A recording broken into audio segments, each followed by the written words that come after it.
பெருமாள் பக்தர்களே, வருகின்ற மார்ச் மாதம் 15ஆம் தேதியை மறவாதீர்கள். அன்று பாபமோசனி ஏகாதசி வருகின்றது.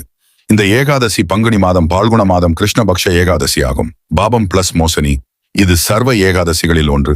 பாவங்களை அழிக்கும் சிறப்பு ஏகாதசி. அன்னைக்கு துளசி விஷ்ணு பூஜை தவறாமல் செய்யுங்கள்.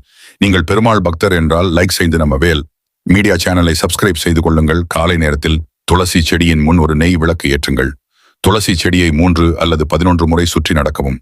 ஒவ்வொரு சுற்றிலும் சொல்லுங்கள், ஓம் நமோ நாராயணாய். ஒரு துளசி இலை எடுத்து விஷ்ணு படத்தில் வையுங்கள். அமைதியாக 11 முறை சொல்லுங்கள், ஓம் நமோ நாராயணாய். கண்களை மூடி மனதில் விஷ்ணு பகவானின் வடிவத்தை நினைத்து சில நிமிடம் தியானம் செய்யுங்கள். செய்யக்கூடாத தவறுகள்: துளசி இலை கிழிக்கும் போது மனம் சுத்தமாக இருக்க வேண்டும். கோபம் அல்லது சண்டை இல்லாமல் பூஜை செய்ய வேண்டும். பக்தி இருந்தால் சிறிய பூஜையும் பெரிய பலன் தரும்.